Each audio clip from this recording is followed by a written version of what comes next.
While this is mordanting, I'm going to go out and collect the leaves of the California lilac. I want to revisit that because we got the exact color of a real lilac. I guess not real, but like a ornamental lilac, I suppose. We got a really good looking one from just the flowers that looked like the branches, but I want to see if I can get that cool highlighter color. So I'm going to go collect a bunch of leaves and also turn off the Roomba because I cannot stand that much noise right now. Okay, so part 2 of California lilac. I went and ripped all these leaves off. And good news, I was weird because my neighbor said, "Oh, I thought something was eating all your plants." And I just said, "It's me." And then I walked back into my house with no further explanation. Oops. Anyway, I wasn't ready for that human interaction, so she got a non-human answer. And we have 345. The thing's about 250, so we'll call it 100 grams of leaves. I've tried to get the most non-sticky and most baby new leaves from the California lilac in hopes I will get some of that highlighter green that the other dyer I was watching got. So same process as before. Gonna boil this for, well, not boil. I'm gonna simmer it at just below whatever at 190 degrees. That's my goal temperature for about an hour and a half if I can. All right, so I'm gonna do that and I will let you know how it's going. Okay, so for lilac leaf experiment 1, but lilac experiment 2, they were not breaking down very fast, and I remembered having to literally simmer to the point of bubbly bubbles to get the other one to release its color. So I turned up the heat a little bit, and I added another 100 grams of leaves. My plants look crazy outside. It's fine. Half of them are fine. If you only look at the front side of the plant, it's great. Just do not walk around the back. It's naked. Very, very naked. Anyway, I'm going to let these keep going. They've been now, with the full amount, a half an hour. So they'll go for another half an hour or 45 minutes. We'll let it sit overnight, and then we'll dye some stuff tomorrow like we did in the early dye experiments.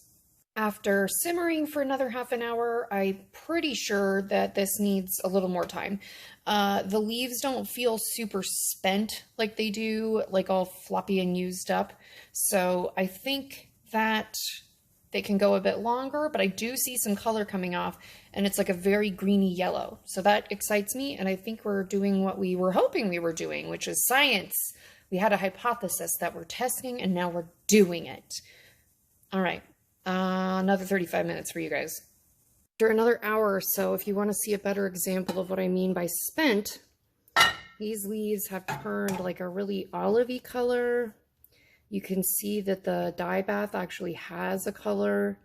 It's a little bit harder to see the spoon. It like doesn't quite disappear, so there's still some translucency. But at this point, we are probably good to turn this off. I could let it go a little longer since it's just been simmering or below simmer this whole time. There's not really a reason to not let it go longer. Not a good one anyway. Other than it might start, I don't know, oxidizing the color. So we'll stop and we will leave it overnight to be strained and dyed with in the morning.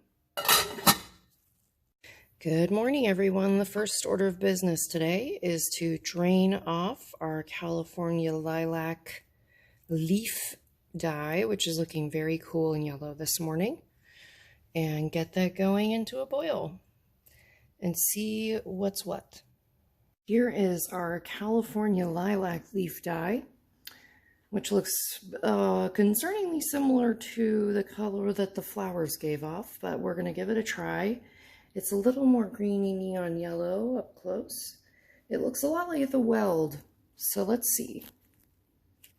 Well, this is looking very promising. The camera is not getting across the kind of like highlightery yellow that's coming across, unless it's just because the blue light filter is off on my phone, which has happened before, and I think that you're not seeing something that you actually are. So that's not shocking.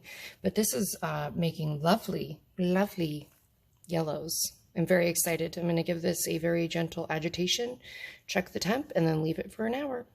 After 30 minutes, I pulled the baby alpaca because whatever is going on with this wool fiber, it just latches onto dye. So if you are looking for something that's very forgiving to start with, get the skeins of baby alpaca because you can't get this stuff to not suck up dye. It's pretty impressive. Anyway, that's that. There's a lot of yellow in that, and everything else still has a half hour to go. Okay, so these have been an hour. They are not showing what a nice, vibrant, yellowy green this is, but there is quite a bit of color. I'm not sure if it's being caught on the viewfinder, but it will be caught later when we put it under the nice light. I might do a couple more skeins of yarn so that we can try over dyeing it with the Saxon blue for a fun experiment. So I will let you know when these are all washed and show you how our lilac leaf dye came out. Before I wash them, I wanted to show you the difference. This is the California lilac leaf dye for 30 minutes in the pot. This is less than 4 minutes in the pot. I decided, I wanted to make a couple more yellows so that later I could do some Saxon blue over dyeing and see what greens I could get. So I decided to make some lighter yellows, and I quite literally just dunked them and made sure it got into all the little knots and stuff. But you can see the difference. And it's this wonderful greeny yellow. And again, I just don't know if it's because I keep the blue light filter on my phone at all times because my eyes are sensitive, but hopefully that really cool yellowy khaki green is coming through. But I'm going to get these all washed and start them drying, and then we will conclude the California California lilac dye experiment. Well, I have to say I learned a lot from the California lilac experiment. Sorry for the sound of fans in here. It's just warm from all of the cooking of fabrics. Anyway, I am amazed, and I learned a new thing today. I learned how to exhaust a dye bath, finally. I have learned that wools, at least these ones, are very, very greedy of the pigment in your dye. They eat it for breakfast, literally, and they leave everyone else with very little to work with. And so we got some like beautiful soft color that actually reminds me of like the lightest shades that we got from the flowers the other day. This is the oak gall plus alum. These are all in the same order as always. So we have no mordant, alum, oak gall only, aluminum triformate, and then the last is alum and oak gall. Oak gall first. That's the only one that kind of captures some of the greeniness on vegetable fibers. But wow, and this is a vegetable fiber too, that's cotton. But wow did the wools, and of course the baby alpaca, the Andean, it's called like Andean miracle or something. It is a miracle. But boy does it drink up dye, because everything I used today, it got just devoured by the yarn. But I'm really happy that I went back and tried the California lilac leaves again.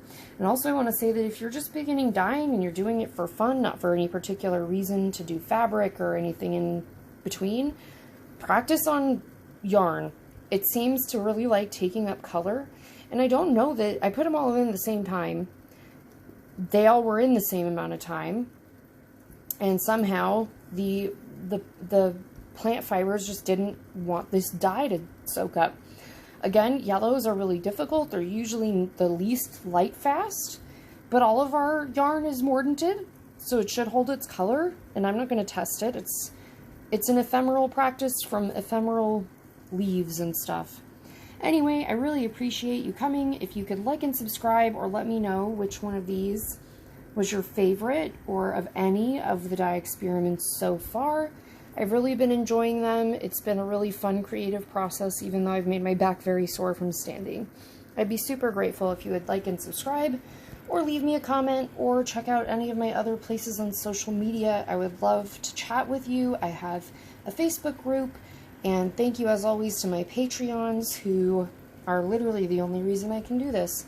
So thank you again to everyone, and please come stitch with us. We are a friendly group. That's it for California lilac leaves.